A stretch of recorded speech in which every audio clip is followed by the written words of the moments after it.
Welcome and thank you for joining us this morning at this live panel discussion which forms part of the Data Centres Ireland Virtual Festival. My name is Hugh Robinson and I'm the Exhibition Director for Data Centres Ireland, which due to the pandemic cannot physically be held this year, but will take place next year on the 16th and 17th of November at the RDS in Dublin.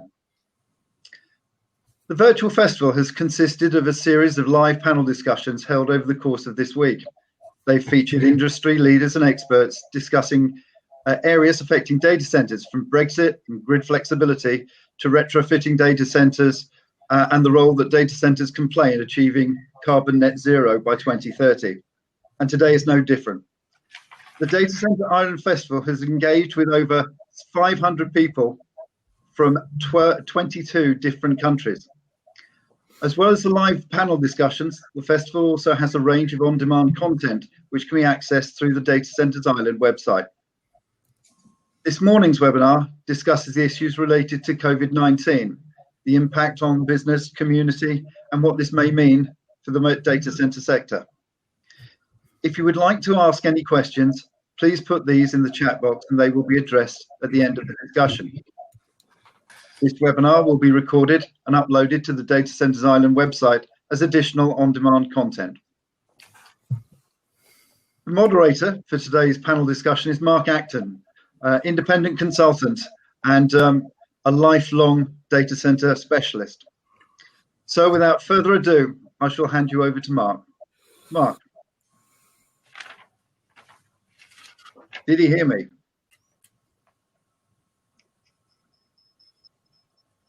Mark, over to you.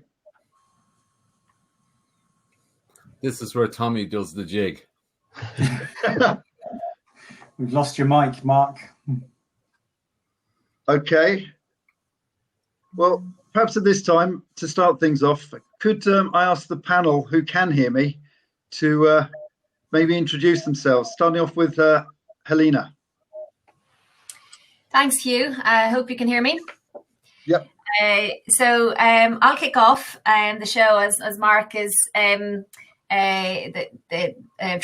to get his mic sorted. So my name is Helena O'Dwyer and I'm an associate partner in EY Ireland, and I lead our WaveSpace flagship centre in Ireland. And I'll just do maybe 60 seconds on what WaveSpace is, Hugh. So WaveSpace is EY's Innovation and Collaboration Centre. So, you know, everybody knows what an innovation centre is, but I suppose in EY, we have committed to combining innovation with deep collaboration, expertise and technology, which is a major proponent of what our clients need help with these days. But we host our clients to come into our WaveSpace Centre either pre-pandemic physically or now 100% virtually in order to solve some of their most complex challenges. And those challenges could be anything from, you know, how can I use technology more effectively? You know, how can a digital strategy work for me? How do I be digital as opposed to do digital? So we have a very strong emerging technology background in WaveSpace. You know, some other questions might be, how do we align our senior leadership team on change and transformation going forward? You know, what are the considerations on a potential return to work? How can we support our employees more? How can we collaborate as a group more? And in order to survive and thrive in this new age. So I suppose we see in WaveSpace a lot of the challenges that our clients are facing in industry for their employees, for their customers, and we support them in co-creating some of those solutions, either with or without a technology angle. So my own background is in consulting. So I've got about 20 years consulting experience across large scale transformation, strategy and operations. And bringing all that to bear in WaveSpace really is a great combination, I think, at this point, from where we can really help organizations change and shift to the ever evolving world we live in today. Thank you for that, Helena.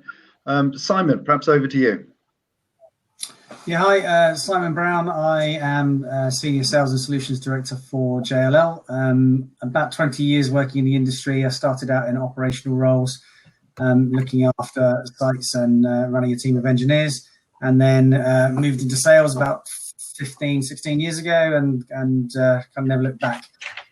Yeah, a relative good time and experience of working in the critical market and helping to build JLL's presence in that market. Thank you for that, Simon. Gary. Gary Connolly, I'm founder of Hosts in Ireland. Firstly, thank you, Hugh. Thank you, Kirsten, for putting on the week's activities. It's been very interesting and well done on the blend of content. It's been good.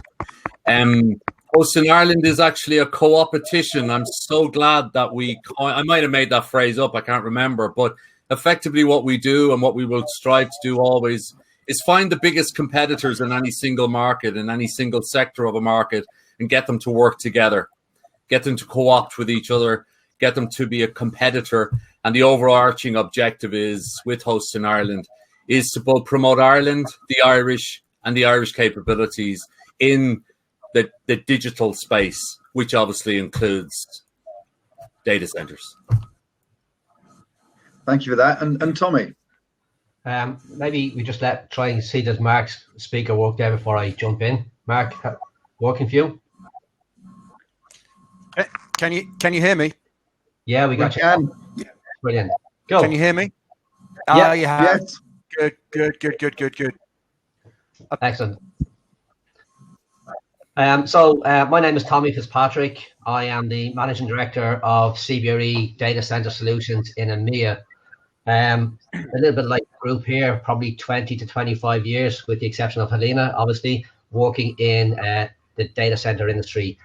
To give you some insight into CBRE, CBRE is a corporate real estate company, as we all know, for which data center solutions form a global vertical within the company.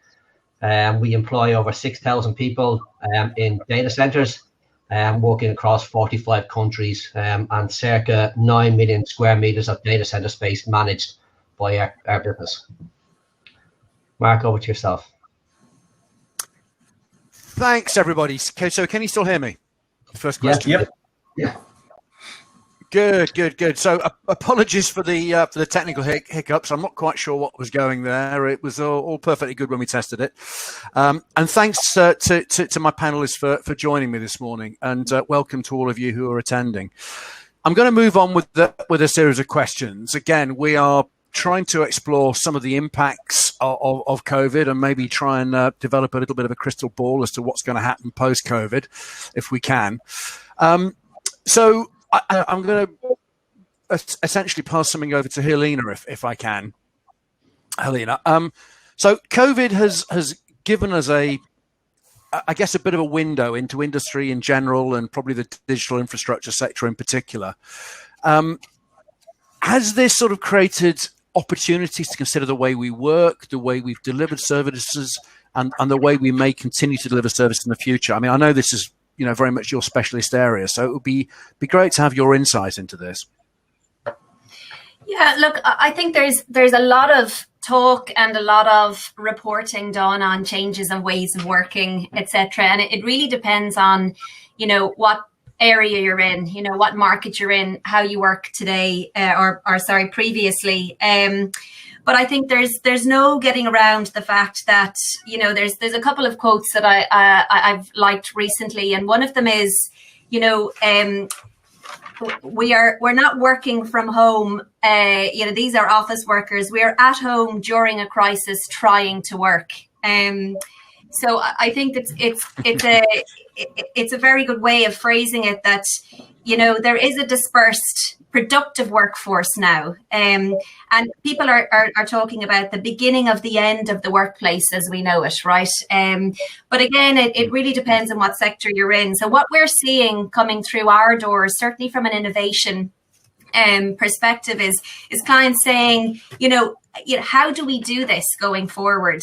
And it's a phrase I don't like using, but what is the new normal? And and how do we ensure that we're supporting our employees effectively going forward? And look, let's face it, the employees of today and tomorrow are not the same in terms of their mindset of the employees of today. You know, they're highly digitally capable.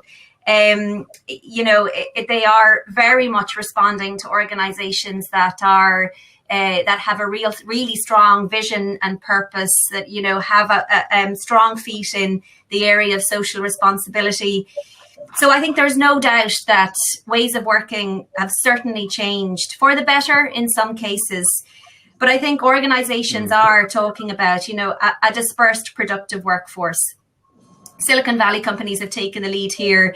There's working from home permanently is the new term. You know, Twitter and Square and a lot of others, Microsoft, have turned to that phrase. Internal communication and collaboration is, you know, it's taken on a whole new meaning. How do you do that when you're not standing in front of somebody and you're able to shake somebody's hand, engage physically? We need to flip to a new way of doing that. And trust and regular communication is key to that, including, you know, embracing technology. And the other side of it is embracing automation, right? We are in the age of the digital human. There's no getting around it. We were, you know, shooting the breeze prior to this call, and Tommy mentioned his robotic Hoover. Then we started talking about Gary and potentially a robotic iron, right? But, you know, we jest, but that is the way of the world. Digital workforce. To know you now are also in the crosshairs. I'm not on your list now. But you know, a number of years ago, the CEO of eBay said, if you don't have an AI strategy, you're going to die. I think he said that in about 2015. And we're at that stage now where automation, artificial intelligence, all of that, the digital human is on the rise. And in the new normal, you know, an agile foundation is needed. We talk to our clients all the time about learning to quickly pivot, have an agile mindset, a flexible mindset. You know, being digital or tech savvy is not the same as having a digital mindset. So there's so much to talk about in terms of ways of working and how that's going to change. But smart working is the key. Control of your own schedule, trusted by your boss, you know, flexibility. And we must stop measuring input. That's the hours worked, and we must start measuring outcomes and output. And I suppose that's the key for a lot of organizations. But I mean, there's a multifaceted answer to that question, and I think we could spend a whole day talking about it. No, thanks, Helena. And I may come back to you on a couple of those in terms of, you know, maybe new management styles are appropriate. And I think there's a whole discussion around AI, you know, whether it's a marketing term currently or whether it's truly available. So we'll come on to that one. Simon, I'm going to sort of pick up on Helena's thread around new ways of working, new perspectives again.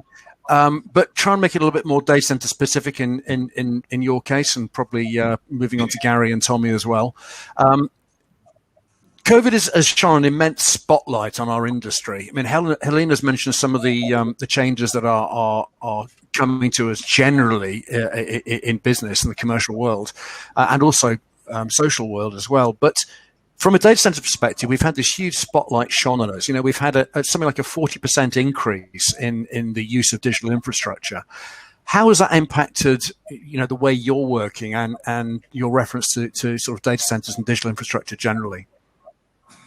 So yeah, we've had a number of customers changing the way or wanting to change the way that they're working, just to manage the risk. So directly from a COVID kind of infection perspective, they've reduced the shifts, so splitting the shifts into additional shifts. They've had shift workers coming into the office, so we've actually set up workers that would normally be on site and set them up at home, so they don't have to go into the office if they don't need to. We've been a lot of temperature monitoring of you know, the rack from home rather than actually sending guys into the site and looking at the white space. The other thing that we've started to use technology-wise is augmented reality. So we're getting things like Google Glasses, and we're sending engineers in that know what they're doing and know what they're looking for, but can put glasses on and then have technical assistance if they need it remotely. So we're just trying to really look at the best ways of keeping the people safe but keeping the lights on, and making sure that we're limiting the risk of cross-infection between the shift teams. And so we've stopped doing overlapping shifts now, so the shifts do a written handover rather than a physical handover. Just little changes and tweaks to the way that we're working and the way we're delivering those services to try and manage as far as we can that risk. And have you had the opportunity to maybe even enhance the way you do things based on some of the lessons you've learned from COVID? So what's actually happened is it's persuaded customers to go down a route that we were trying to ask them to go down previously, where we were saying, have you thought about using a bit more IoT? Have you thought about using sensors? Because you could reduce the time that you have engineers on site if you do this, and we can remotely monitor this for you. That was always sort of pushed to the side in the conversation. It was very much, no, I've got my engineers on site, and I'm quite happy with my engineers on site. What's happening now is it's kind of forcing these people down a path of actually, I need to look at alternative ways, and actually I can't just be reliant on the shift engineers. I need to try and make the best use of the technology. So we're definitely getting some traction with customers, more willing and embracing the idea of using sensor technology and using remote monitoring. And I think that, long term, I think that will hold in place. I don't see these people putting these systems and processes in place and then suddenly we get a vaccine and everyone's okay, and they immediately flip back to, okay, we're back to 24/7 engineering and forget the sensors, forget the remote monitoring. I think it will be much more of a mix of the two once we sort of hopefully come out of this cloud we're under. Yeah, and that makes a reference back to Helena's point about, what is the new normal, and maybe that's one we'll explore in a bit. Tommy, is your experience similar on this? Are you seeing the same sort of things as Simon? How's CBRE managing to deal with the restrictions that have been placed on you guys around site visits and site staffing and actually just talking to people? Yeah, I think exactly to Simon's point. As an industry, we've typically looked at the SLA associated with the clients. So back into back. Looking at 24/7 operations and how they can comply with their client requirements. And actually what it has done is driven the internal clients to understand and recognize that we have got a serious implication on safety, and whether that's associated risk or not, there's just a general recognition that things have got to change. I kind of tie it back, guys, to, people talk about cloud migration as an example, and the resilience of the cloud, and once the first finance company moves to cloud, there'll be a massive innovation. I think COVID has the same sort of implications, where people recognize that maybe I don't need 24/7 on site. To Simon's point, IoT is really going to drive, that data analytics can look at more predictive life cycle and how we treat it, and actually, recognizing that 80% of failures in data centers are attributed to people and process. So if you take that people in the data centers, actually, the less likely that you're going to have issues around incidents and that happening. So I think there's going to be where we've accelerated that. The one caveat to this whole piece is where we talk about people not being on site. We've seen massive growth in the likes of the big cloud guys. I think one of them put on like 100 megawatts over a 14-day period. So you can't that infrastructure in. You've got to do the tap-offs, the whips, the infrastructure install, and the cabinet install. So you've definitely still seen people on site, but working in diverse ways.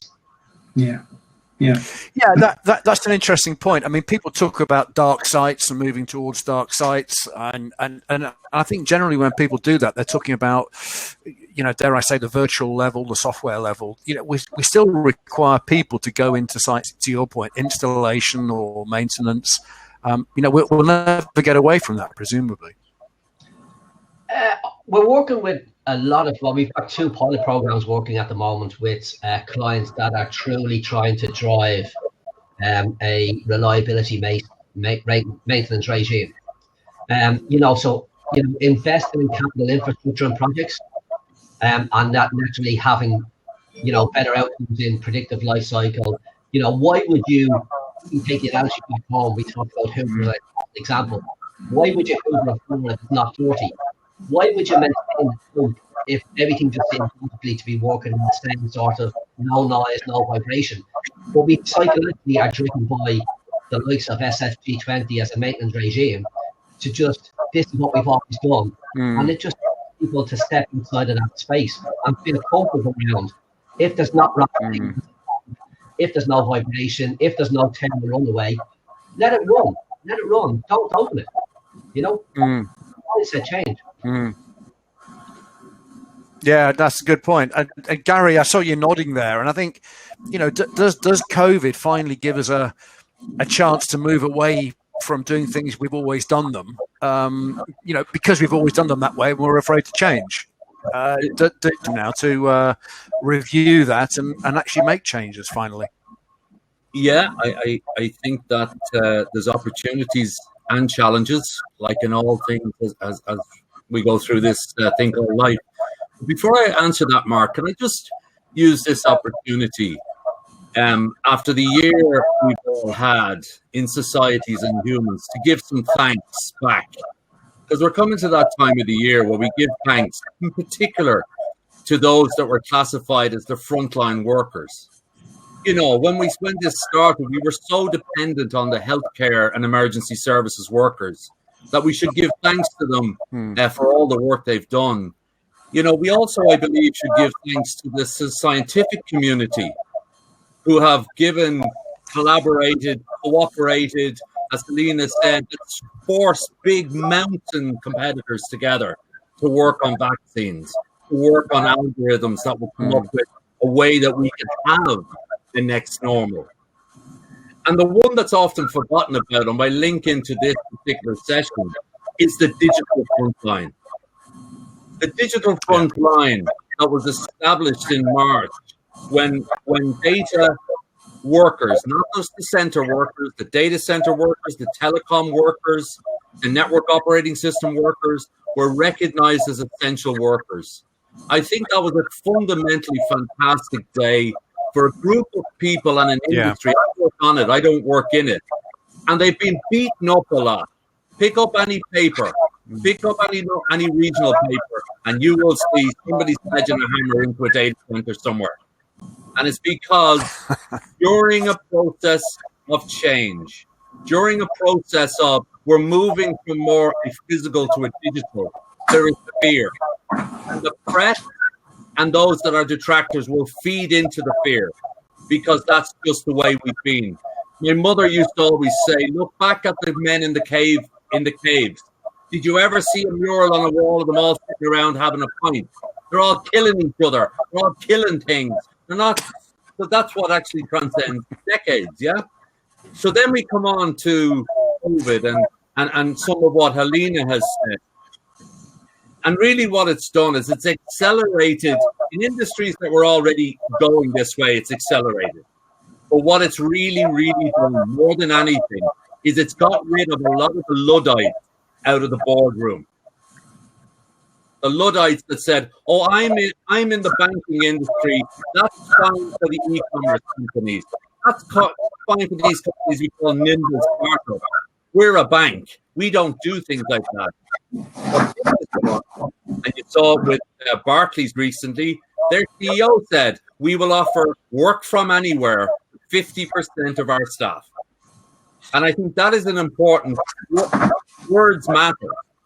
And the work from home thing works okay for certain people, but that will not be the workplace. It'll be work from anywhere, which will be communal areas.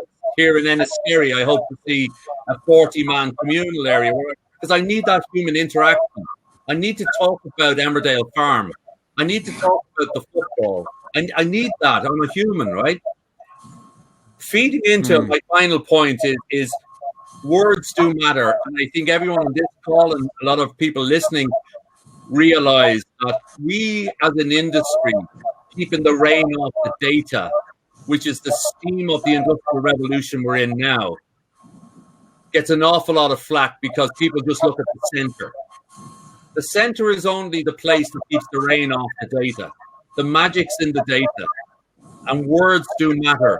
And Tommy and I have often been in the presence of people. They say, oh, well, we're not sure about these data center things because they're going to be replaced by the cloud. And if you don't get what I'm saying there, you're part of the problem, not part of the solution. And as you always love with me, Mark, I know you love it deep down. I'm gonna challenge one of the speakers. Is that okay? Yeah, of course. Carry on.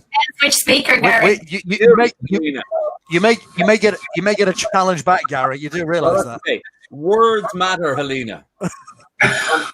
I don't believe that at this moment, when we're trying to bring along people to buy into this digital transformation, that we should in any way say digital humans are coming. They're already here. They just don't have a face on them. All algorithms. People are using what we're talking about here already to get them to their local, using Google Maps. That's an algorithm. Spotify is an algorithm. All we're doing is we're actually just, by putting human, digital human there, that is affronting me with a challenge. This is going to replace me, not augment me. And that's just the way we work.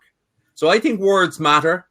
And I think when we're trying to bring people along, saying we're bringing digital humans in, now you will in my dead body. That's the reaction you're going to get. Whereas if you say, I'm bringing in tools to make the monotonous processes, because I've been on this journey before, Mark. I was one of the dudes that brought in spreadsheets into accountancy departments. That's your fault, is it? Think about it. We had rejection of departments, people in departments. You're not bringing that thing in. I like doing journals. So words matter. Helena? So I'll respond to that to say I think you're 100% right. What I said was this is the age of the digital human. I did not say that digital would replace, or what are called cold bodies would replace hot or warm bodies, which is a term that's being used these days. Okay. But I suppose if I just respond to that in a little bit more detail, and I think it's a really good challenge, right, Gary? Because, a lot of the conversations we're having with the leaders of today and some of the largest corporates in Ireland and outside of Ireland is that, yes, this is the age of the digital human, and we're bringing, I suppose, their thought process along with that. So, embedding digital in the way a business thinks, works, and operates, I suppose, is the vital differentiator between digital leadership and digital laggards or Luddites, as you call them, in the boardroom, right? So it's not a case that, I or anyone is saying that we're going to replace jobs. But from a digital perspective, there is no getting away from the fact that if you just even think about touchless and contactless, barely 2% of the workforce used voice-activated virtual assistants last year. Gartner predicts that by next year, that will be 25%. So from 2% to 25%. That's, equivalent to no spreadsheets in accountancy firms or in finance to spreadsheets in finance and accountancy firms. So this thing is coming. It is not going to replace the thought-provoking decision-making actions that we as leaders and as senior people within every organization need to embrace and take on and challenge themselves with and transform into. But it should replace some of the the less value-adding activities, the stuff that is, easy to translate into a highly process engineered activity that can be automated. Yeah. So, if you look at the pyramid of employees today, to say that you've lots of junior employees, you've some managers, and you've got, the leaders at the top. It's now changing. It's flipping itself on its head. You've got more in that kind of experienced manager leadership role. and you've got less of the employees, down along the line. Now that comes with its own challenges, because then you're losing the core foundational learnings that you build up from the ground up.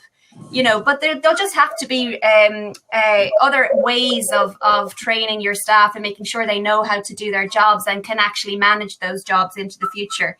So words do matter.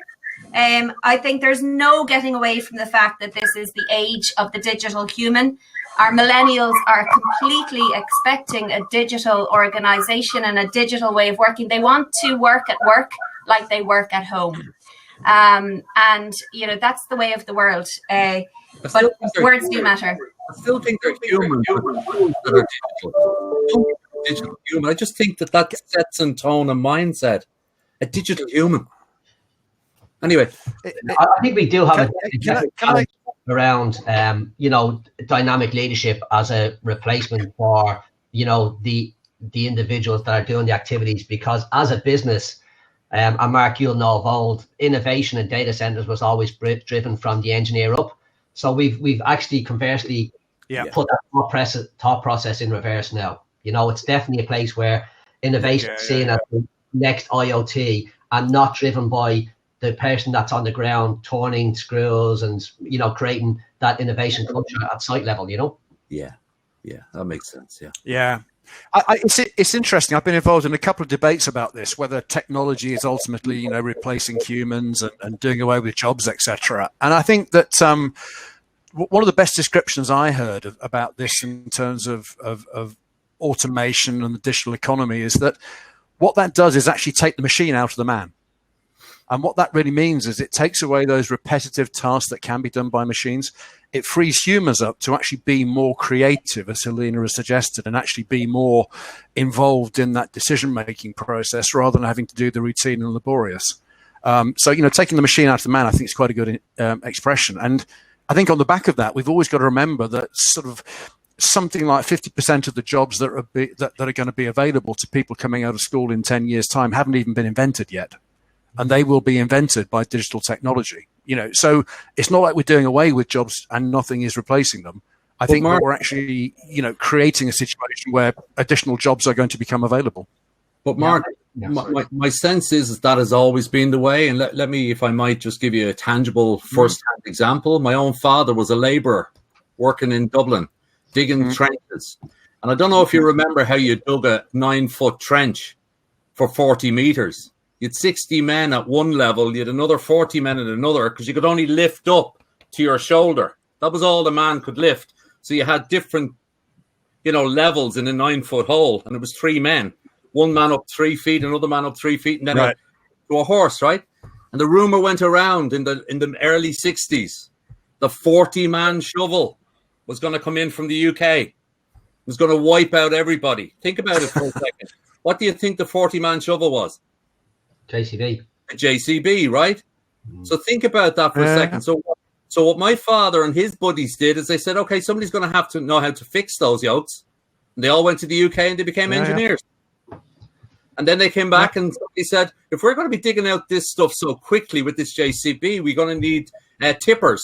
So we're going to need more trucks and we're going to need more landfill. So it's always happening. We're always replacing the manual. Yeah, exactly. Yeah. For something, but words matter, so that is a very tangible thing. We can all say, oh yeah, but that's different to the digital age. We can't see the digital age, but all it's doing is, to me, it's taking the mundane, like Helena said, taking the mundane out of, to allow people to use what humans are great at, be innovative, be intelligent, show wisdom. Exactly. That's the whole objective. But I think often we future-near, because some of us like 3-letter acronyms and big words, whereas you can actually translate it back to people much easier, because their father or their grandfather, or in my case, and if it wasn't for my old man becoming a really bad mechanic, by the way, I probably wouldn't be on this Zoom call now, because I wouldn't have gone to college. So it just shows you the way it's always changing, right? Everything is always changing. So, I thought you were going to say... So again, we're Tommy. Go on, Tommy, say again. I thought it was going to be that his mum was a mechanic and that's how he met her. She was. What are you saying? No, I think so. Last time you snagged me with my unarmed background, Tommy Fitzpatrick. I think though, Mark, just to jump back to the COVID piece about accelerating, where people are and the digital age. Just to go back to the COVID piece, we're at a place where the big at-scale service providers have said that they have fast-tracked their penetration on a 5-year plan by 2 years by the implications of COVID, right? So actually, naturally enough, you've just got that fast-track piece where if you take, our business in Ireland 10 years ago was managing 14 megawatts of IT load, maybe at a max. The opportunity is now we're looking at 400 megawatts of IT load, so 10 years, it's like 40 times as big, and we're not talking about power here. We're actually just talking about the asset, which is the shed and the infrastructure within. Yeah. I want to give an example then as well, outside data centers, Mark, just in terms of faster innovation and acceleration, right? And there's thousands of these examples, but I just wanted to provide one. So something that came up recently that I kind of latched onto, I thought it was a good story because everybody loves chocolate, especially at Christmas, but Lindt Master Chocolatiers, they were to launch an e-commerce channel. So I think they announced that they were going to launch this channel at the end of 2021. They closed their stores when the pandemic hit, and 5 days later, they launched their online store. So, wow. That's just an example how companies have responded more quickly than they ever thought possible.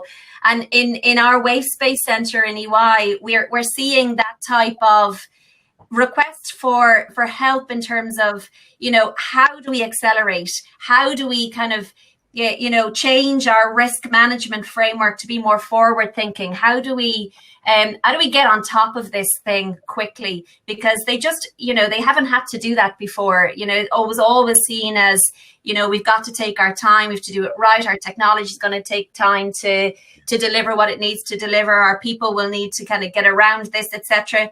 But when the need for acceleration hits, organizations become surprisingly quick. They respond much quicker. I think a lot of leaders have really been surprised by that kind of turnaround. But it's just a small example outside of your community, and there's many, many more like that. But it does go to demonstrate that the tool has been there. It's just that the people decision. Is it worth going as far as to say it's been effectively lazy management that people have actually had to sort of pick themselves up and get on with things? They've been forced to. They've been put under a spotlight by COVID. Mark, I think there's a part where in the back of it all that nobody wants to get out of bed in the morning and do a bad job, right? And I think if you're working in business that is driven by ownership, accountability, and actually reward, people will take the initiative. I think it's fair to say nobody gets up to do that job. But I think are we not sometimes stymied by risk adversity? That people are not prepared to stand out, and it's only because we're in a crisis that people have been forced to maybe take risks they wouldn't otherwise take. Well, and that's what I meant by sort of potential laziness. Think of the example that Helena had said about Lindt Chocolate, right? Are they a publicly listed company, Helena? I believe so. Right, they're a publicly listed company, so they have to deliver quarter by quarter. So say if last year their CEO stood up and said, we're closing all of our actual stores that we've got leases on in 49,000 countries with 44,000 employees, and we're going all digital. What would happen to the share price? People say they're gone nuts, they're eating too much of their own chocolate. Yeah. So you have to be balanced. Things have to happen. Helena management consultants know this better than most. It's constantly trying to balance that, lurching forward whilst also maintaining the client base, the capital base, and the profits. And that's why startups that are scalable, that use the cloud as their tools, disrupt every day. Revolut is a classic example. I see one of our pillar banks has just announced, imagine that, that they're supporting Apple Pay. And it's a big whoop. We're digital. And you're going, huh? And I think, guys, we're sitting here, Mark, just as a reflection, just to just as a point of context, we're sitting in a place where we're talking about growth, and actually what we got to recognize is that we're not gloating about our growth. There is a big bad world out there. No. Recognize. So we've got absolute sympathy for people that are losing their jobs, losing their business, and it's not by their inability to drive that innovation or make that steps. COVID just hasn't been enablers for that. So just a recognition on that as well. Absolutely, 100%. No, that's a very valid point. You know, we are in a sector that, you know, because of COVID, I think has had a spotlight on it. And I was actually going to, Simon, I was going to ask this question anyway, but I'll come to you on it. I mean, we have had a spotlight shone on our industry, as Tommy says, and we are seeing growth. You know, so and it's a difficult question to ask in a way, and probably difficult to respond to. But you know, has COVID been negative or positive for the data center industry? You know, I think we've been proved to be very resilient. We've had 40% increase in usage. We've kept things going. Has it been a positive or negative experience? Challenging question.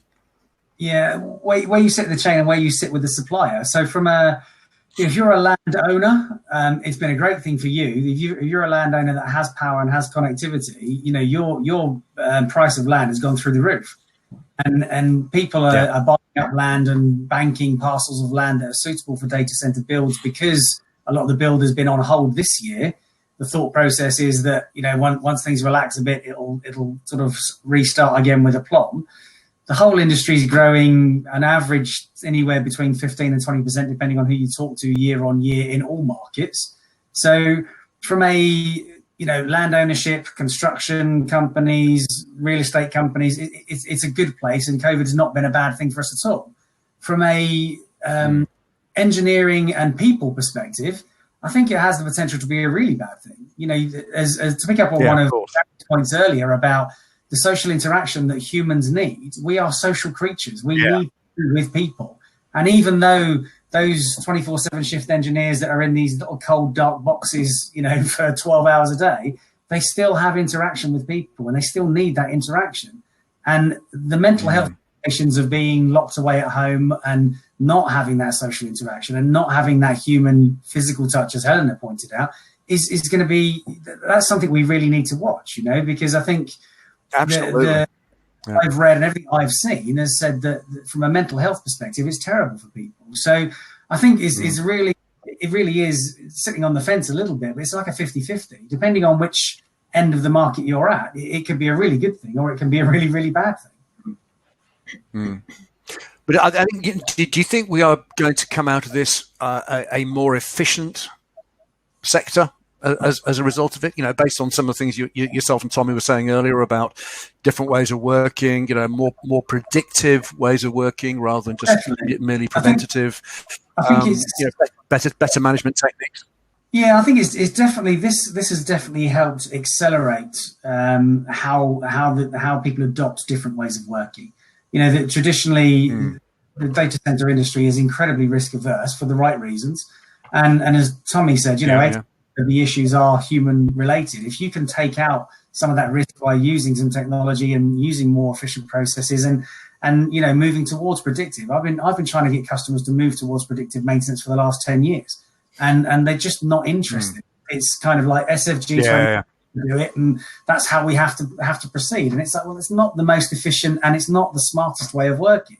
You know, we're supposed to be about smart working and being the most innovative, and that's not the most innovative way.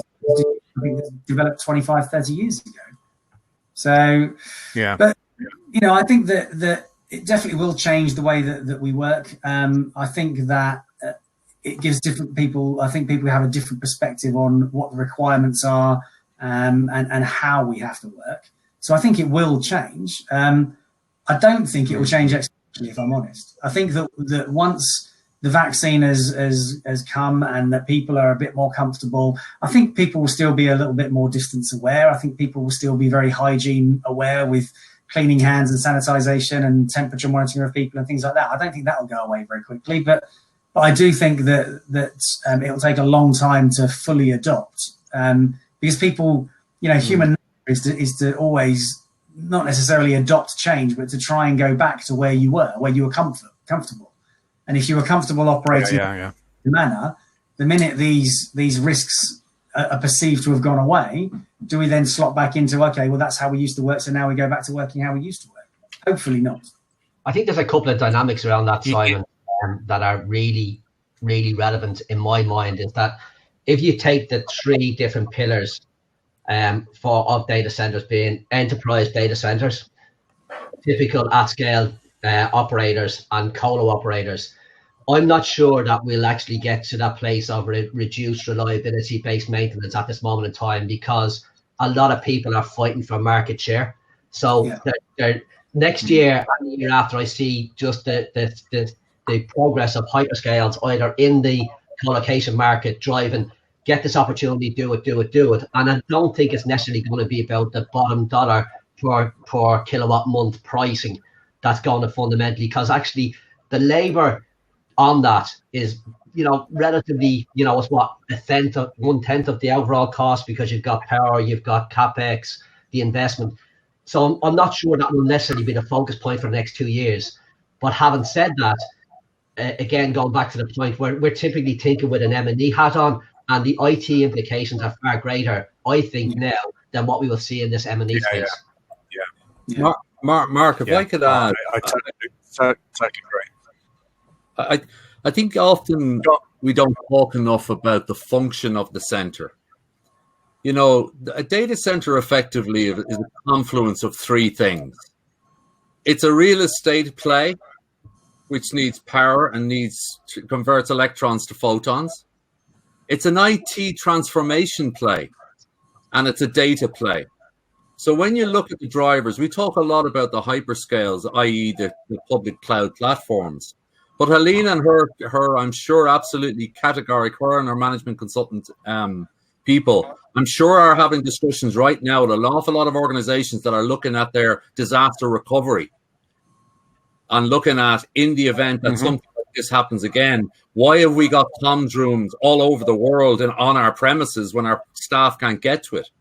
Why have we got telecoms, one fiber into a street in Dawson Street when a JCB can whack it and our whole business is out? So I think the data center is where the data rests. It's not where it starts. The discussions about where it starts happen in companies. There's an awful lot of data that is legacy data, that is, COBOL, RPG, all these other things that are on premise that need now, and that's a whole new set of dynamics that's going to drive a whole new co-location and managed services industry. They are migrating to other services, or parts of their organization are migrating. And then you throw in the whole thing. And what has inhibited that happening to date? People, IT departments. It's understandable. What do I do when my whole comms room goes to a data center?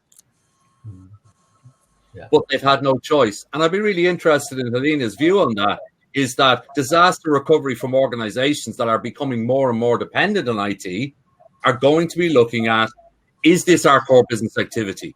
Is this what we do? Or is this a tool for us? So it'll accelerate that whole, what was already starting, I'm sure. Absolute. Yeah, 100%. Well, I'm pretty sure that was happening anyway, Gary, sort of pre-COVID. But then against that slightly, we've got the whole edge thing going on. So I think, one of the questions I was going to ask you is specifically around the difficulties that we've had with COVID in terms of travel, etc. Getting people to site, not being able to move around. Has that given us any lessons for Edge? And obviously, Edge is an increasing deployment strategy. It is happening. It's out there. It's going on. So, can we take some of the lessons of COVID and apply them to our Edge deployments, which will, to your point, also include people migrating out of their comms room into, smaller Edge data centers potentially. Can I ask you and really throw a spanner and ask a question back to you? What is the Edge? Has it ever been? Edge is.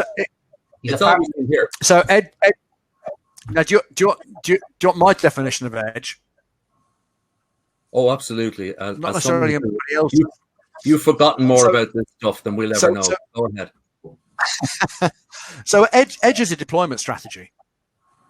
Edge is purely deployment strategy, and that's being driven by lots and lots of things. It can be driven by data sovereignty. It can be driven by latency. It can be driven by legislation in relation to, where a transaction is happening, and therefore your tax liabilities associated with that.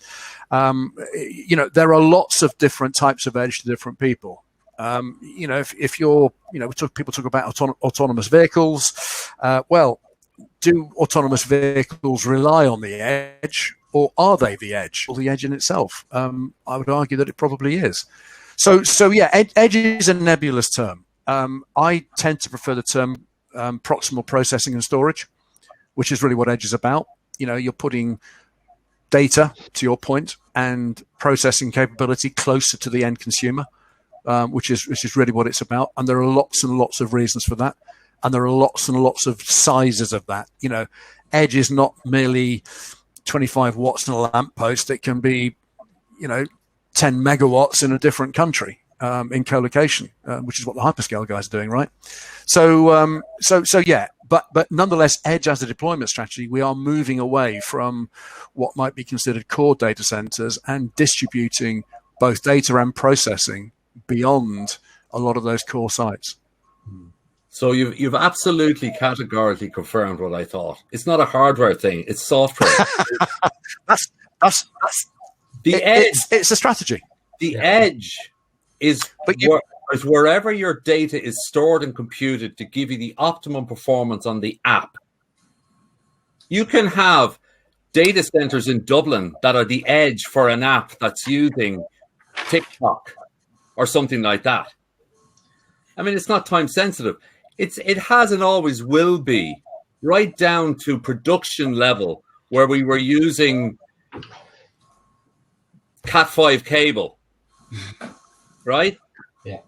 There's so much talk, but it still has a physical location, Gary. Yeah, but it doesn't have a box. I mean, it's not entirely. We've companies in Dublin, for instance. Of course it will. Yeah, okay.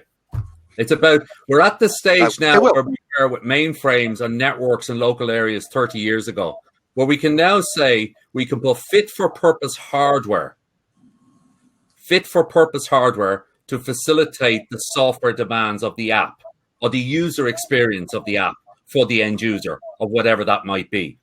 It doesn't mean we're going to, because that'll be critical mass. But the edge is about physical deployment, though. It's about having the box in a particular location, somewhere else. App for that data. It doesn't. Yeah, the purpose in that context is irrelevant. There's still a physical location out there somewhere on the edge. The edge you can define a number of different ways, but there is still a physical deployment. There's a piece of glass and some power and a box sitting in a cupboard potentially out there somewhere. That's edge. Yeah, you're exactly. That cupboard might be quite a big cupboard. Your point, Mark, going back to autonomous vehicles is the same way. It works yin yang. Either the device is the autonomous vehicle, or the device or the software sits, but it's driven off the 5G technology, which has to have a certain amount of latency, a certain amount of bandwidth and connectivity in order for it to be successful. So I think, yeah. Exactly to that point. I think like when we talk about edge, sorry, go ahead. Go on. No. I was just going to pose a question to Helena, sort of moving away from maybe the edge and some of the data center focused elements into a more generic business perspective. Helena, you mentioned the new normal. I guess I've got a bit of a question around that. Do you think that a lot of the lessons that we're learning now will persist? A lot of the changes that we've got into place will persist, whether people will continue to be more able to work from home, whether management practices will change to allow that. Again, will they persist? Will corporations fall back to the old ways? And what do you think the new normal really looks like? Post-vaccine, post-COVID, where do you think we'll be? Yeah, I think you need a crystal ball, I think, to answer that question really effectively. But I suppose I'll give you some of the things that I'm hearing and seeing coming through from our work in EY. And I suppose I just actually checked this a minute ago. I think in the UK a survey was done, and I just checked. I think they're up at about 53,000 deaths from COVID at this point, which is huge. Like, it's just such a scary number.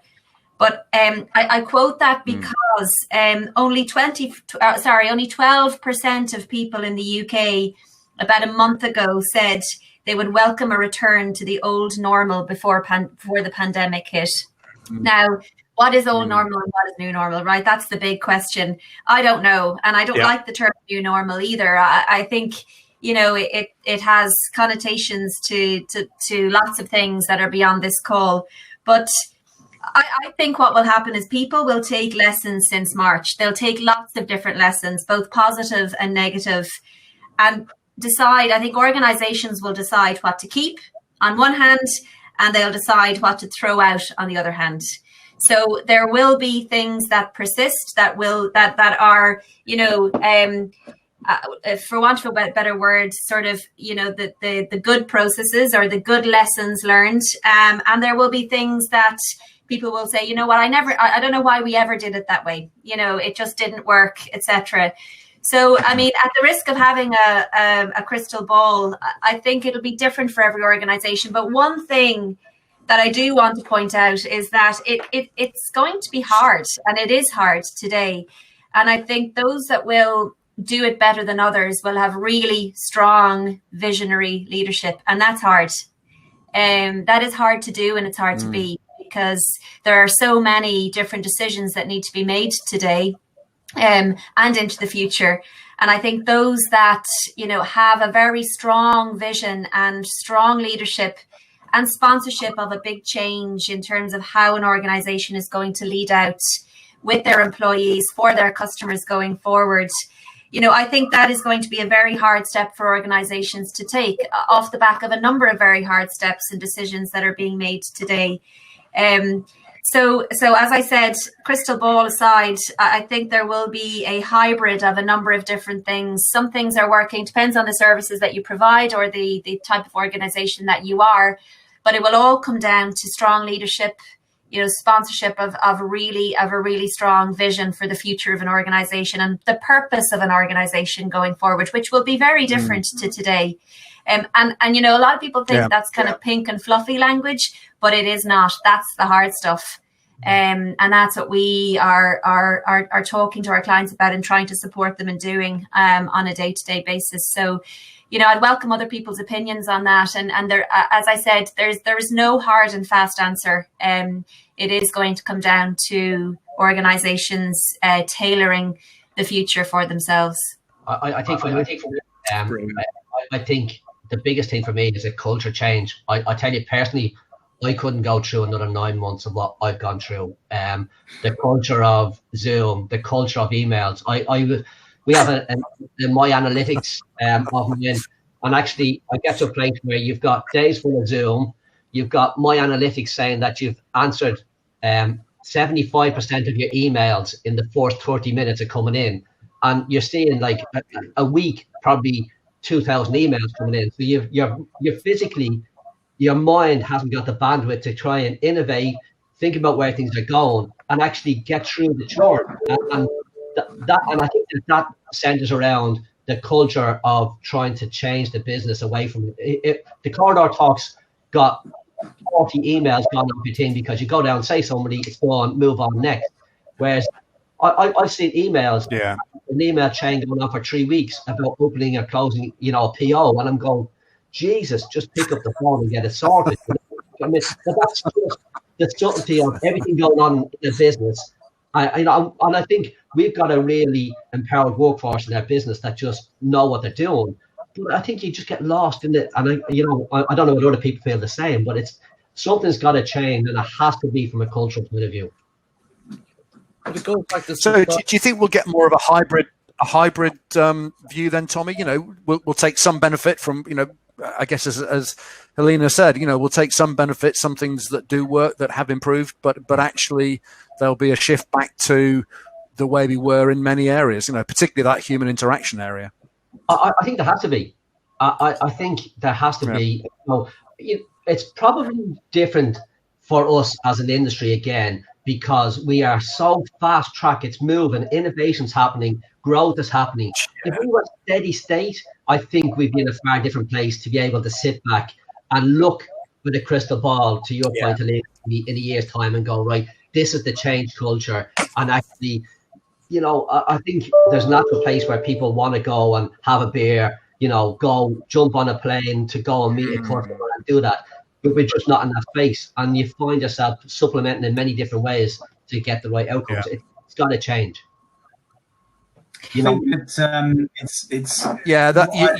What we've noticed is customers, people saying the office is dead, just going off track a little bit quickly. People saying the office is dead and, the offices won't come back and all the rest of it.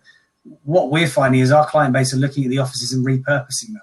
So they're not closing them. They're saying, okay, we don't necessarily need 300 desks. Let's make this a collaboration space.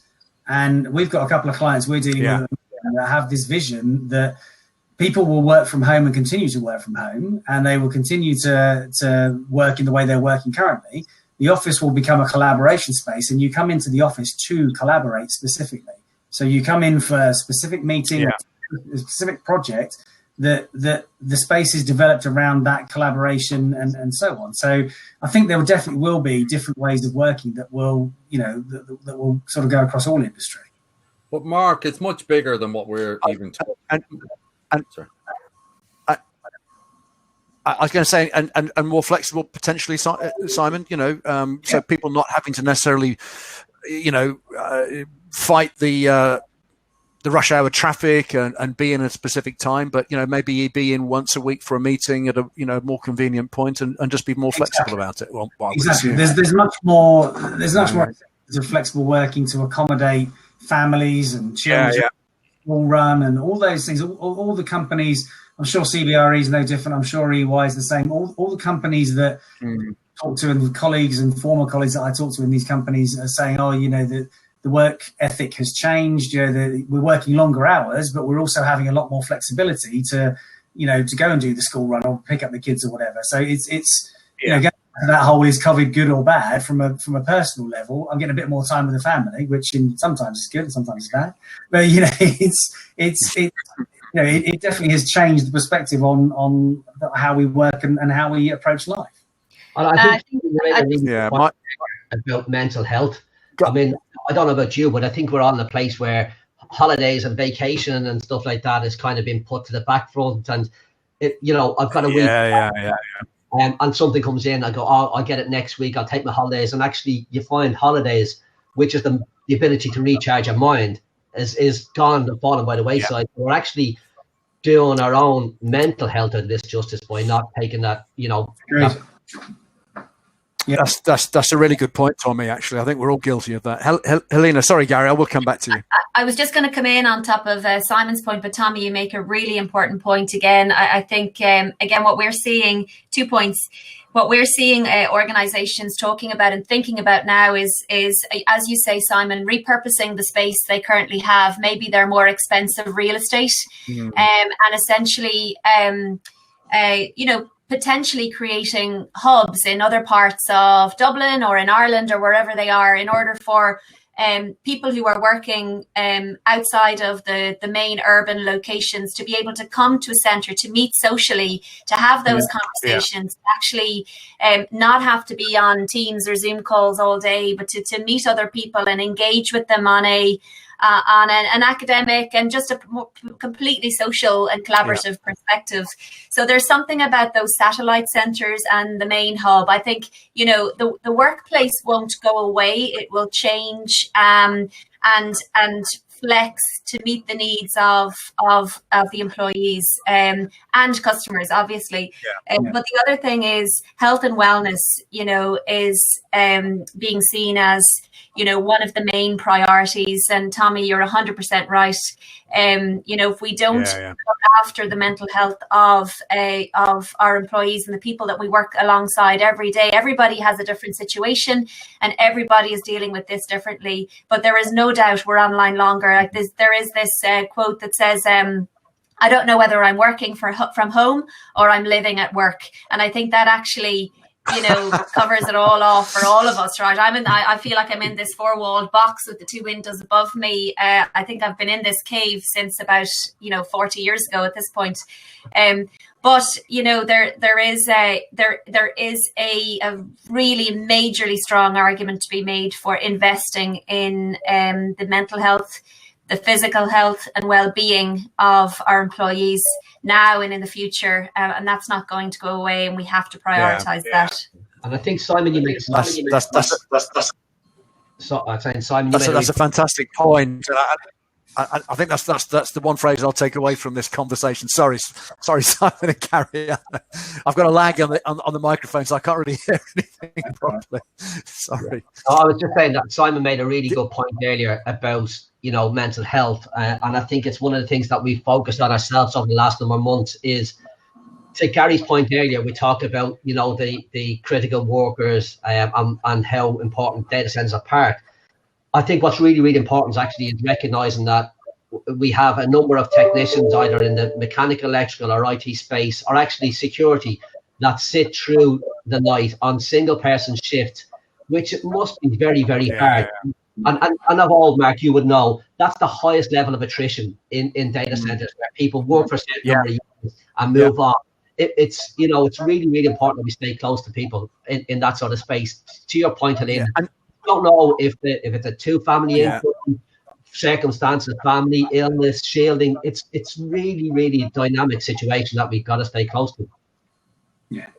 And there's probably a lot of people in that single man shift situation at home at the moment. So finding it pretty tough, I imagine.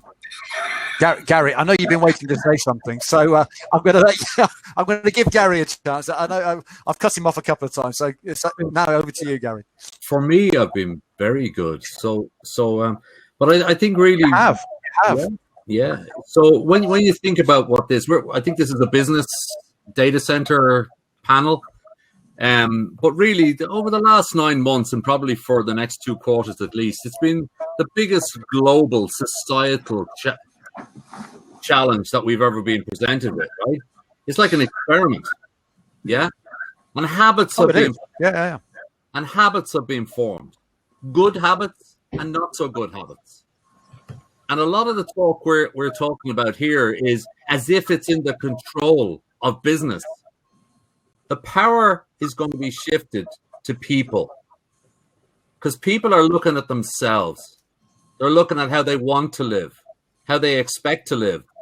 And whether you want 2,000 people to go down to the Golden Mile in London, traveling 90 minutes in the morning and traveling 90 minutes out, you're not going to get staff. Because a nimble startup is going to say, hey, I'm going to have a hub in Reading. So you think this is business in control. It's actually the workers, the people. People are looking at their lives. That's a fair point. Yeah. You've also got the next generation coming through, which we spoke about before this. I have an 11-year-old and a 17-year-old here in my house. I don't need research and development departments to tell me how they're thinking. When my daughter comes in and tells me at 11, Dad, what's your view on unconscious bias and algorithms? You know you're dealing with a totally different creature. She is not going to, rightly so, like I did, take a job because I'm happy to get a job. She's going to interview the company. The company won't interview her. And she'll have a whole new set of criteria, which she does, that isn't just money. I wanted to make as much money for a few pints on a Friday so I could play soccer on Saturday and Sunday and go again. She has a whole, and she's looking at me and looking at my wife and says, why, you people, how did you allow this to happen? 3 hours of traffic jam into the city in 3 hours. I mean, it's nuts. So yeah, it is. It's not. Yeah. And so I think what's going to happen, and it's a lot of what Helena has said, it's a lot of what Tommy said, it's a lot of what Simon has said. It's a social experiment. And it's not now overly in the control of the governments, the policymakers, and the businesses. Because guess what? That was the old way. This way, people are looking at themselves and saying, imagine if I didn't earn as much money, but I had more quality of life, and I wasn't rasping with a cough when I go into a polluted city. I'm gonna do that. Yeah. So that has to be so. Yeah, no, it's a good point. We've been talking about, work-life balance for years, and maybe COVID has given us the chance to look at it, in a more realistic manner. I guess that's what you're saying. Just look at how many people have moved out of towns and moved out to the country. According to estate agents, that's the big drive now, moving out to the country and moving away from the cities because they don't need to do the commute anymore. You're so right. And in California, they thought the fires were going to be the thing to drive people out of California and out of San Francisco. Now it's the people don't want to live in San Francisco, which, when I was growing up and I was looking at the streets of San Francisco, I wanted to be Walter Matthau. I had the nose for it. I wanted to live in San Francisco. Now everybody wants to leave it. Mark, can I just... That's brilliant. In the essence of time, we've got some questions came through on the chat from Greg. I don't know whether you want to jump in. Obviously, Conscious is going to push on 7:15 soon. Yeah, exactly. So I am just going to pick up the chat. I confess I've not been looking at the chat. I've been listening to you guys intently rather than looking at the chat. Are there any questions in there, Tommy, that you can see that you'd like to pick up on? I think I've talked enough. You could be the moderator for 15 minutes. That's Mark.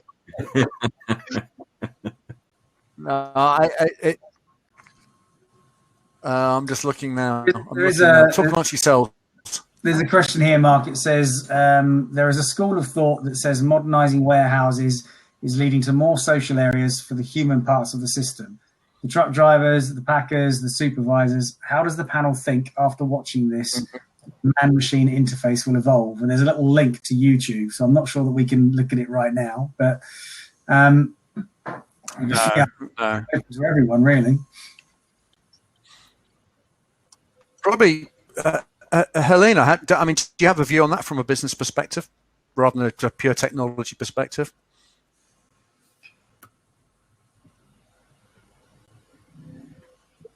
So I'm not sure I understand the question. So the modernising warehouses is leading to more social areas for the human parts of the system.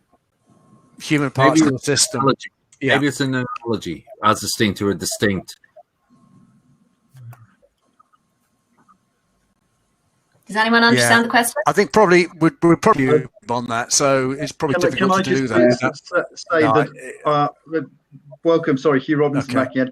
I'm going to come back to you on a specific question I've got, and in light of sort of recent programs, etc. I think do you feel there's a bit of a dichotomy between the fact that we are generally in digital infrastructure being put under the spotlight by the media consumption versus the huge benefit that we've brought throughout this entire pandemic? The very fact that businesses have kept working, people have been able to interact socially despite face to face, but at least they've had some social interaction.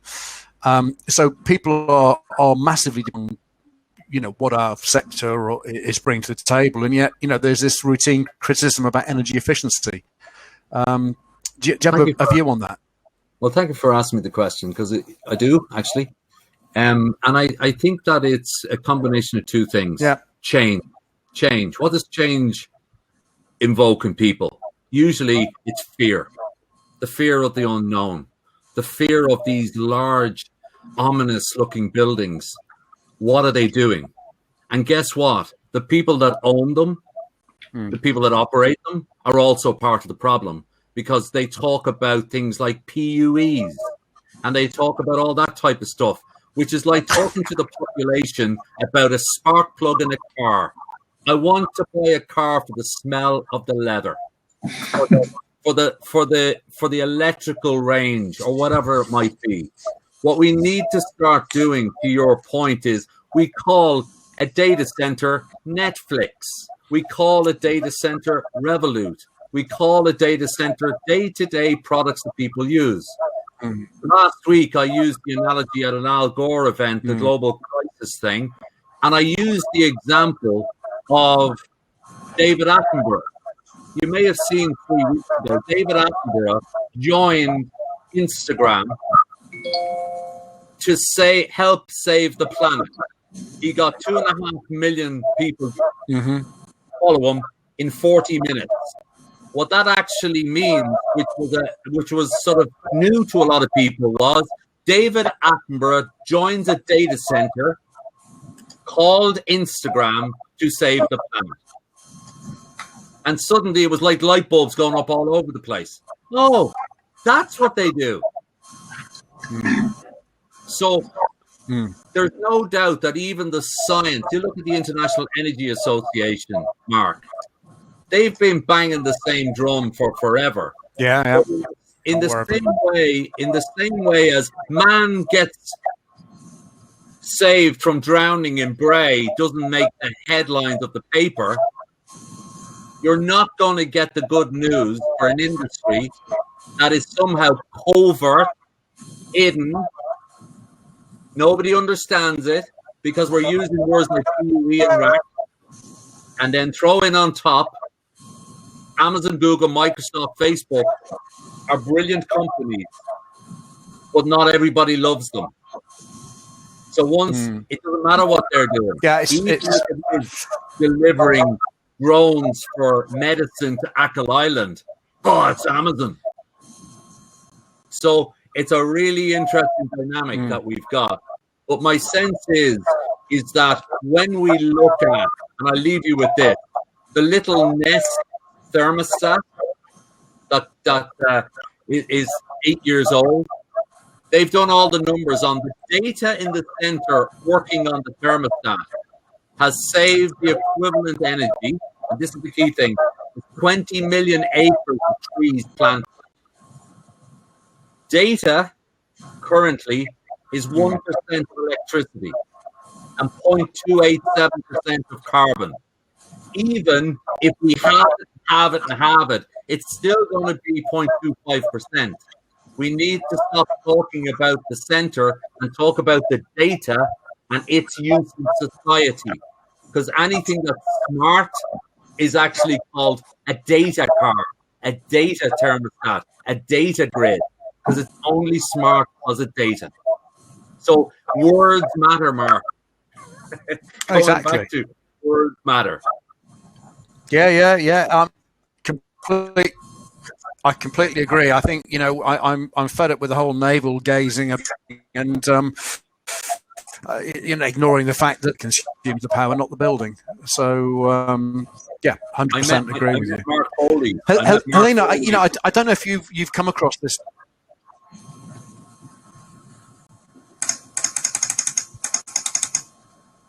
Sorry, I missed you. Sorry, there, I just Gary. lost Mark there.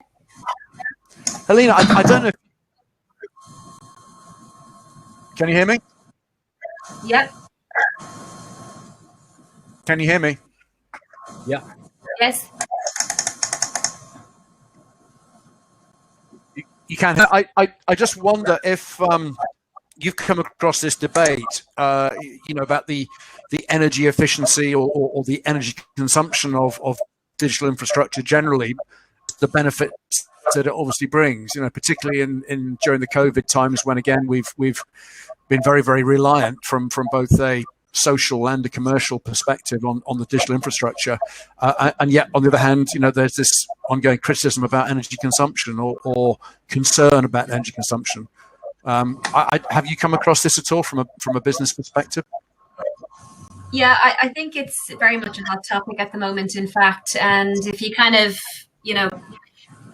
give it the broad remit of longer term sustainability, etc., and overall social responsibility.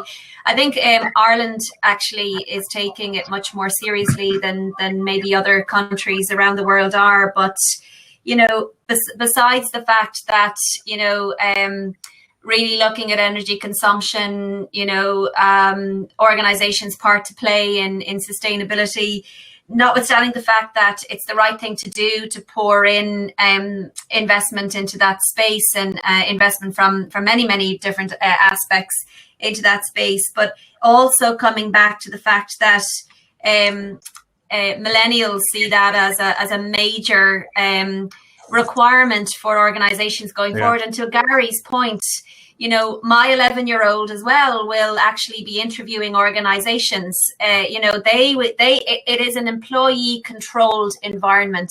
It is not now an employer controlled environment. So if there was nothing, if you take the piece away to the side, that is, it's the right thing to do to really think about that, invest in that, and play your part from Ireland Inc.'s perspective. I think, 9 out of 10 millennials, I think that's right, said they would switch brands if they weren't corporately, socially responsible or hadn't got a sustainability strategy, etc. So, I suppose I'm seeing a lot of it from that angle. How do we attract the right talent? How do we retain the right talent? And in an employee-controlled environment, that is just a must-have. It is a debate that organisations all across Ireland are having. And as I said, it's the right thing to do. I'm not an expert in that space, but I can certainly tell you that it is it's an area that's getting a lot of attention from leaders across Ireland at the moment. Helena, can I also add that 9 out of 10 of those people, the 9 out of 10 of the people who are working, wouldn't object to renewable energy either. This is the key, and this is the key component. Sure. It's so important for us to get back to it. I remember I was listening to a guy who said 40 times more energy hits the Sahara Desert every day that could power the earth. We don't have a challenge on sustainable renewable energy. It's just in the wrong places because we don't live in the Sahara Desert, okay? Then we do it and localize it to Ireland. The wonderful thing right now, as we look forward to this decade and the next, is we have 10 to 15 times capacity, renewable energy capacity generating than we could ever use. We're only 4 million people. Get in your car that way and that way. Now, the wonderful thing that we're in is, what are we going to do with it? What are we going to do with it? Because if that 20 years ago was a different asset class, I know exactly what we will be doing. If it was 60 years ago and it was gold, oh my God, every county and everything would be digging up every single hill. Renewable energy is an asset for Ireland. We have such an abundance of it. Now what we have to get the discussion is, what are we going to do with it? Are we not going to harvest it? That's one option. Are we going to harvest it and export it? That's another option. Or are we going to harvest it, turn that electricity into data, and export green data? That's the discussion. It's a huge opportunity and a challenge of success. And that's what we are facing right now. We can blame the people from IBM in 1958 for coming here and setting up foreign direct investment. They're to blame. And then Microsoft in the 80s for setting up their localization centers. This is just the way that we have evolved our foreign direct investment. But Helena's right. Words matter. And all the words that we use and the way that it's concentrating on percentages of legacy, this is a huge opportunity. Our largest export in this country, bar none, is ICT-related services at 120 billion. So our challenge this decade is retaining all of the economic dividends of the 120 largest export whilst hitting serious targets for carbon and a minimum 70% for electricity. That's the objective, not one above the other, because because that is an unstable society. But it's an opportunity that we have to work our way through based on challenge of success. And it's a different way to look at the challenge, but it's nonetheless a better end product. Thanks, Gary. I suggest it's probably green information rather than green data you want to export. That's the value add. But nonetheless, a valid point. So we've only got 5 minutes left, approximately. I'm going to give the opportunity for a final word. Maybe a quick look into crystal ball, however murky it may be. So, Helena, I'm going to come to you first. Just a final couple of minutes to round off. Where we're potentially going to be and the impact of COVID, albeit that we don't really know when it's going to end and whether we will have a vaccine in here or not. So a couple of final thoughts, if you'd like to offer something up. Sure. I think first and foremost, thanks to Hugh for adding me to this conversation. All of you guys have serious long-term experience and expertise in the data center space. So it's been great to collaborate and engage with you and speak on this panel first and foremost. I think there were some really important points made, but what I'd like to maybe close with is on a more positive point. A vaccine is on its way. Let's not forget that. And there are lots of really positive lessons learned, I think, across the business community. Gary mentioned, it's just crazy the situation we found ourselves in pre-pandemic. When you look back now, the commute times, the lack of family time, some of the ways of working we had found ourselves just having, sort of landed on. And there's a lot of that talk of it's just the way we do things around here. And I think the pandemic, that has brought, huge sadness and negativity and has had a major impact on a lot of people's lives. But I think at the same time, I'd like to finish on a positive to say there in terms of ways of working and, the future of some organizations, there's a lot to look forward to in terms of new ways of working and how we take the positives out of this. And we're certainly helping a lot of our clients in that way and thinking differently, acting differently, accelerating some of the things that we always knew we should do. And I suppose that's my final thought. There is a lot of positivity to come, but we've got to look after the health, safety, and wellness and well-being of everybody we work with alongside. It's the priority from EY's perspective, but also personally from my perspective going forward.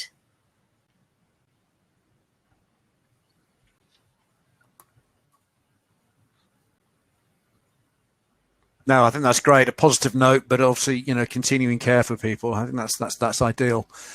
Simon, from you, a couple of minutes, final comments.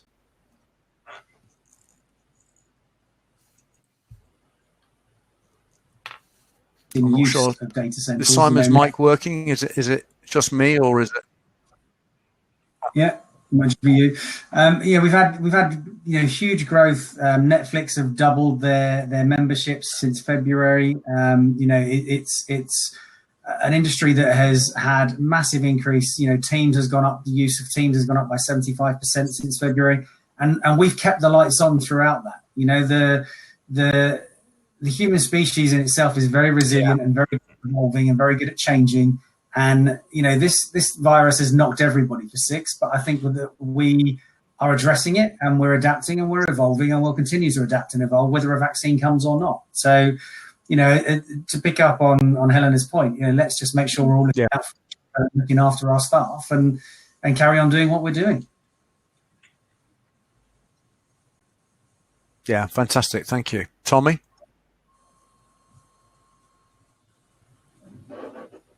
Sorry, guys. Yeah, sorry. Just to echo the sentiment of everybody on the call, I suppose great recognition for the critical worker status that everybody keeps the lights on. Recognizing, the economic multiple is about how much this data center industry, you know, whether it's, you know, my team or Simon's team or the extended Host in Ireland team, and actually all the construction related aspects that happen. It's a massive, massive industry. I feel really privileged to be in a position right way through global uncertainty to sit here and be very proud about what we've done, and also being a very, the fact that we've actually been the enablers for people to keep their own businesses up and going, for connectivity to their families and loved ones they can't see, grandparents, parents. You know, we should be really, really proud of ourselves in this uncertain time. We've done a great job. Yeah. That's a really good point. You know, we should all have a shout out to those, you know, to those out there that have kept the lights going, as well as the health workers, but the people who have actually allowed us to continue to communicate and, as you see, kept the lights on. You know, they have done a fantastic job and probably not always recognised, actually. So, yeah, good call. And Gary, finally to you to end things off. What I'm most encouraged about is actually at an international level, there's an awful lot of sentiment towards collaboration at policymaker level, at scientific level. And I really, really hope that continues through 2021 and beyond, because COVID and the pandemic is actually only the warm-up for our greatest challenge of this generation, which is climate change. So we're going to need to draw on every single piece of our collaborative resolve in all different levels of society, from governments to policymakers to scientists, because our biggest challenge, this is only, we had a time where we were trying to balance the curve or flatten the curve. When you look at the curve that's coming associated with climate change, it's a tsunami. So we're going to have to draw on all those parts of what we know are right to do. And that's what I'm most optimistic about. So thank you so much, Hugh, again. Thank you, Mark. That's a really good point. Yeah, thank you, all of you. Thank you for participating. Thanks for a very interesting discussion. Thanks to everybody out there listening. Sorry we couldn't really get round to your questions. Technology defeated me, I'm afraid. And finally, yeah, thanks to Hugh and the StepX team for putting this on. Thank you, everybody. Thank you. Thanks a lot. Bye-bye. See you. You can tell who've got work to do. They've disappeared already. I just wanted to say thank you to the panel. Gary, I actually would just like to say thank you all, and I will speak to you later. Have a great afternoon. By the way, this is available as on-demand content that will be available through the Data Centers Ireland website. Thank you. Thank you. Thank you. Bye.